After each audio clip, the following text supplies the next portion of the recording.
Olá pessoal, dando prosseguimento aqui nosso estudo sobre amplificadores operacionais, nessa aula prática 2 agora, vamos ver a configuração inversora. No vídeo anterior nós vimos a configuração não inversora, agora vamos ver a configuração inversora. A realimentação também é um sistema de malha fechado, onde a realimentação agora é feita pela entrada inversora. Então o ganho é dado por menos R2 sobre R1. Esse menos significa que o sinal de saída ele está defasado em 180 graus em relação ao sinal de entrada.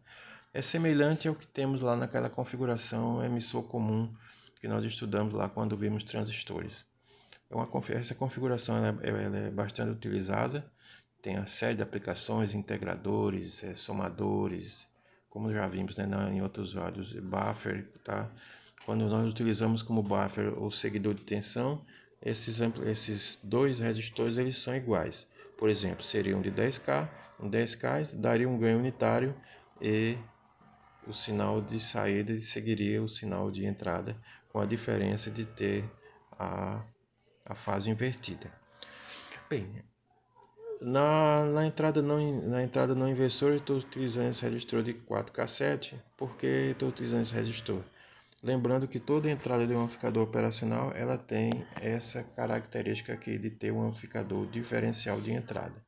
Então V- é a entrada inversora, V+ é a entrada inversora, e nós temos essas relações de corrente. Tensão diferencial é a tensão de saída, tá? Em função das entradas V- e V+, ou seja, entrada inversora e entrada não inversora. E nós temos mais VCC, menos VCC.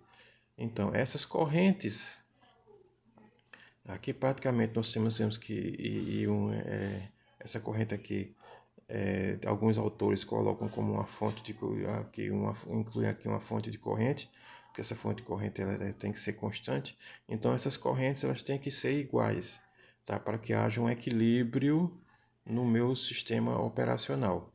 Então geralmente eu não costumo utilizar essa outra entrada aqui aterrada.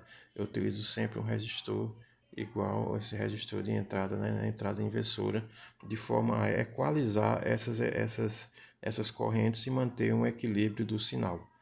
Tá? Em algumas situações, não, se for aterrado, o sistema não funciona.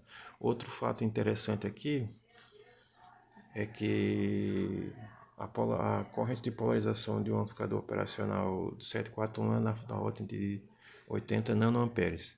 Então, às vezes, outras situações bastante interessantes é quando você quer um ganho 10, você coloca aqui um resistor de 10K e um resistor aqui de 1K e você não consegue polarizar essa entrada não inversora e você não tem uma amplificação do sinal. Então são alguns detalhes que existem quando trabalhamos com amplificadores operacionais que temos que ter sempre esse cuidado. Então essas equações ajudam o projetista, o técnico a sempre estar utilizando essas informações na hora de resolver algum problema no circuito.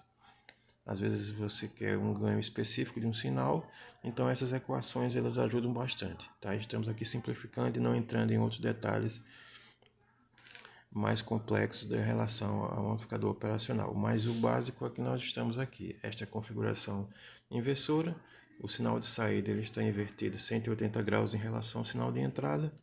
Este é o ganho de sinal, menos R2 sobre R1, e ele é simples de se utilizar. Então, do ponto de vista de montagem, é um circuito bastante simples, não mais do que 3 resistores. E vamos ver aqui no osciloscópio o sinal de entrada e saída. Opa, estou com o dedo aqui na frente do osciloscópio, estou com a mão só. Então, aqui embaixo nós temos o sinal de entrada em torno de 0,7 volts, 0,6 volts. Tá? Estamos utilizando 0,5 volts por divisão. E na saída nós temos o sinal acima, já um sinal já amplificado Tá? Estamos utilizando 1 volt por divisão, o que nos dá aí em torno de 1,4 volts. O ganho aproximado é de 2,2 volts. Vamos ver agora a questão das fases. Dá para perceber que os sinais estão em oposição de fase, estão defasados 180 graus. Então, quando um sinal assume um pico negativo, o outro assume um pico positivo. Vamos ver pela figura de Lissajous, vamos ver se os sinais estão realmente defasados de 180.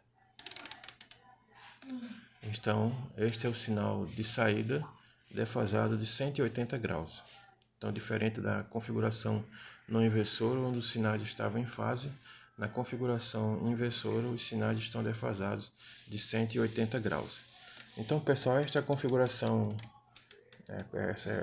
configuração, inversora bastante utilizada na eletrônica. Um forte abraço e um abraço sideral.